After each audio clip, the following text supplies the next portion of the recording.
আপুনি জানেনে ভাৰতত ৰক মিউজিক কেতিয়াৰ পৰা আৰম্ভ হৈছিল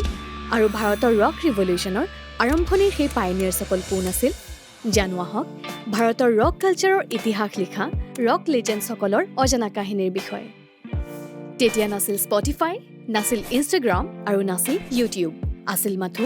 গিটাৰ এম্প্লিফায়াৰ ড্ৰামছ আৰু ৰক এণ্ড ৰোলৰ নতুন জগতখনক আৱিষ্কাৰ কৰি থকা এটা প্ৰজন্ম সেই বেণ্ডসমূহৰে প্ৰথমটি বেণ্ড আছিল দ্য হেক্টিক্স 1958 য'ত আছিল এজন কিশোৰ নাম আছিল ফাৰুক বুলছাৰা নামটো হয়তো আপোনাৰ চিনাকি লগা নাই হয়নে কিন্তু পিছলৈ তেওঁক সমগ্ৰ পৃথিৱীয়ে চিনি পালে আন এটা নামেৰে Freddy mercury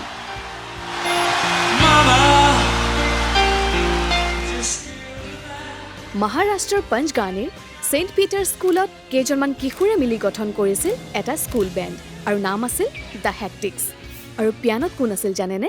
Farooq বুলছাৰা উৰ্ফ Freddy mercury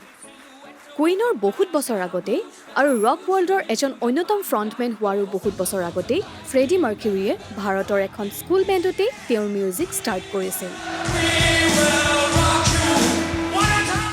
the হেক্টিক্সে সেই সময়ত জনপ্ৰিয় হৈ থকা ৰক এণ্ড ৰোল গানসমূহ পৰিৱেশন কৰিছিল কিন্তু ভাৰতীয় ৰক ইতিহাসত তেওঁলোকৰ অৱদান কেতিয়াও পাহৰিব নোৱাৰি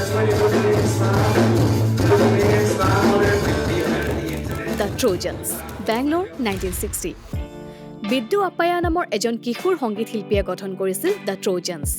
আৰু তেতিয়া তেওঁলোকে বেংগলোৰ কেলকাতা বম্বেৰ বিভিন্ন মঞ্চত ৱেষ্টাৰ্ণ আৰু ৰক মিউজিক পৰিৱেশন কৰিছিল পিছলৈ বিদ্যু হৈ পৰিছিল এজন ইণ্টাৰনেশ্যনেলি ছাকচেছফুল মিউজিক প্ৰডিউচাৰ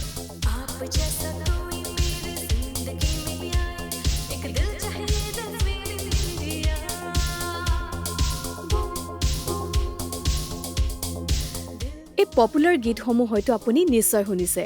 এই সকলোবিলাক গীতৰ মিউজিক প্ৰডিউচাৰ আছিল বিদ্যু তাৰপিছত আহিল দ্য চেভেজেছ বম্বে 1965 ড্ৰামাৰ বশী শ্বেখে গঠন কৰা দ্য চেভেজেছ হৈ পৰিছিল বম্বেৰ অন্যতম জনপ্ৰিয় ৰক এণ্ড ৰোল বেণ্ড আৰু তেওঁলোকে প্ৰথমবাৰৰ বাবে ৰেকৰ্ড কৰিছিল নিজৰ অৰিজিনেল মিউজিক তেওঁলোকৰ ফুল লেংথ এলবাম ব্লেক স্কৰ্পিঅ' পিছলৈ হৈ পৰিল এখন কাল্ট ৰেকৰ্ড আৰু এতিয়া আহিছোঁ আমাৰ নৰ্থ ইষ্টলৈ the rock city of India Shillong 1967তেই দ্য ফেণ্টনছ নামৰ বেণ্ডটোৱে এক সুকীয়া পৰিচয় লাভ কৰিছিল সমগ্ৰ ভাৰতত লো মাজাও আৰু শ্বেৰলক গিৰিয়ে গঠন কৰা এই বেণ্ডটোৱে 1971তে জয় কৰিছিল সেই সময়ৰ প্ৰেষ্টিজিয়াছ চিমলা বিট কণ্টেষ্ট তেওঁলোকৰ দুটা ৰেকৰ্ডিঙে স্থান পাইছিল চিমলা বিট ৰেকৰ্ডত Until the Dawn and Simla Beat Theme. The Phantoms কেৱল শ্বিলঙৰ এটা লোকেল বেণ্ড নাছিল তেওঁলোকে প্ৰতিযোগিতা কৰিছিল সমগ্ৰ ভাৰতৰ বিভিন্ন প্ৰান্তৰ বেণ্ডৰ সৈতে তাৰ পিছত আহিল কলকাতাৰ এটা বেণ্ড মহিনেৰ ঘোঁৰাগুলি 1975 গৌতম চট্টোপাধ্যায়ে তেওঁৰ ছজন বন্ধুৰ সৈতে মিলি আৰম্ভ কৰিলে এটা বাংলা ৰক বেণ্ড য'ত তেওঁলোকে সৃষ্টি কৰিছিল নিজৰ এটা সুকীয়া চাউণ্ড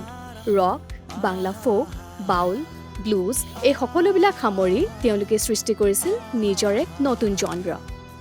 বলিউডৰ গেংষ্টাৰ মুভিৰ এই গীতটোতো আপোনালোকে নিশ্চয় শুনিছে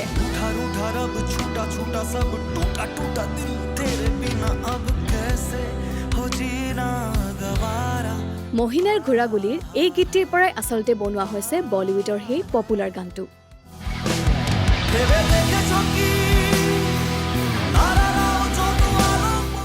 কমাৰ্চিয়েল ফিল্মৰ গান শুনি থকা সময়তে নিজৰ ভাষা নিজৰ কাহিনী আৰু নিজৰ পৰিচয়েৰে মহিনাৰ ঘোঁৰাগুলি বেণ্ডটোৱে আৰম্ভ কৰিছিল এক ৰক ৰিভলিউচন এইবোৰ কেৱল কেইটামান বেণ্ডে নাছিল এই সকলোবোৰ আছিল ভাৰতীয় ৰক ইতিহাসৰ আৰম্ভণিৰ এক গুৰুত্বপূৰ্ণ অধ্যায় এতিয়া কওকচোন এই বেণ্ডসমূহৰ কোনটো বেণ্ডৰ বিষয়ে আপুনি আগতেই জানিছিল আৰু এই বেণ্ডসমূহৰ আন কিবা পপুলাৰ গান আপোনাৰ মনত আছেনে যদি আছে আমাক কমেণ্ট বক্সত জনাবলৈ নেপাহৰিব চিত্ৰবন